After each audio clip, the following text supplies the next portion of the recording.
Well, when we want to know about the Japanese runners here at the Breeders' Cup, there's no better person to speak to than Kate Hunter. Kate, an 8-strong Japanese contingent here this year, spearheaded, of course, by the superstar Forever Young.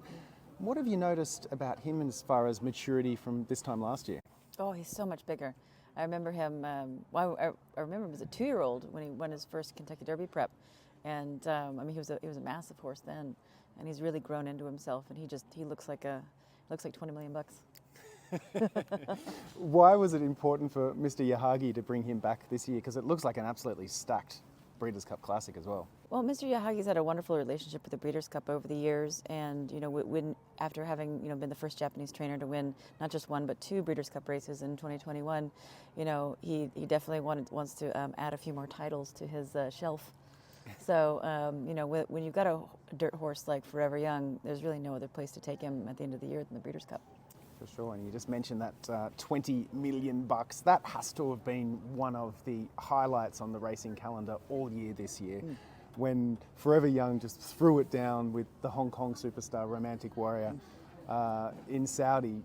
How big a thrill was that race for the barn and that win for the barn?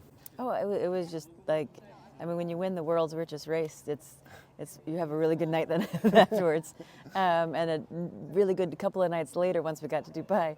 So they had a wonderful time afterwards. It was just the biggest thrill. I mean, Yahagi's won the race before, so maybe that took the edge off it just a little bit. But winning it a second, Yahagi doesn't mind winning things 2, 3, 4 times. So.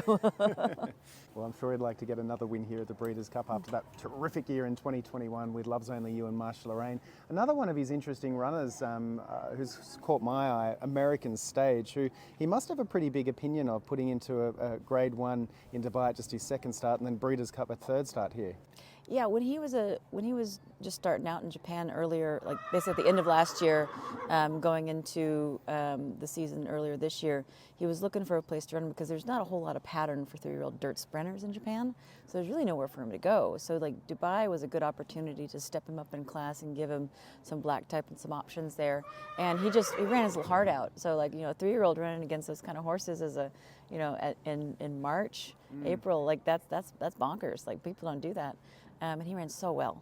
And then he came back, and I felt like he really, put his heart on the line there against the older horses in the Golden Shaheen. And I couldn't be more proud of that little. He's so adorable. He's got fuzzy little ears. He looks like a little quarter horse. He's adorable. I love him. Well, that's one to keep an eye on for the sprint. What about of the other 6 runners that we haven't touched on? Who should we be looking out for next Friday and Saturday? Oh, well, I'm pretty excited about all of them. I'm really hoping that Pure Magic gets into the race. She's right now first AE in the turf sprint, but she set a record going 5 furlongs in Japan. So if she gets in, it's going to be like Rich Strike. She's going to get in and then win it. Okay. So we've got Arjun in the mile, and she's actually by Lord Kanaloa, who most people have heard of before, and he was an amazing sprinter miler.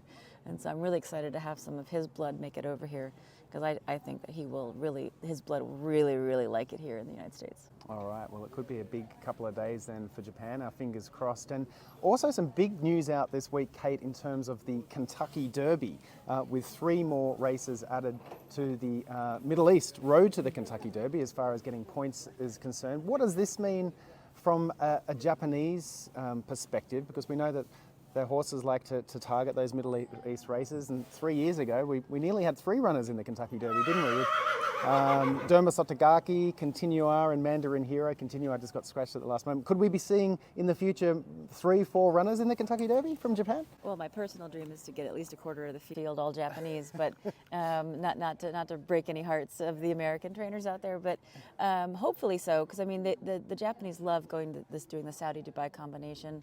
I go over there every year with them, and they love that pattern. So bring in the Saudi Derby into the fold, along with the UAE 2000 Guineas and another race.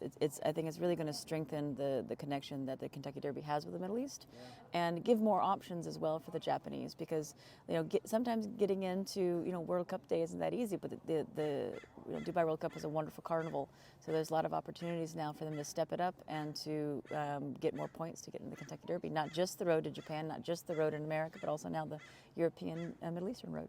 Fantastic. Well, if you weren't busy enough already, you are about to get even busier with those new 3 points races on the Middle East road to the Kentucky Derby. But first and foremost, we've got the Breeders' Cup here next Friday and Saturday. good luck to you and all the Japanese contingent here at Del Mar. We hope you can land a winner or two. Fingers and toes crossed, eyes and ears. Thanks, Kate. Thank you.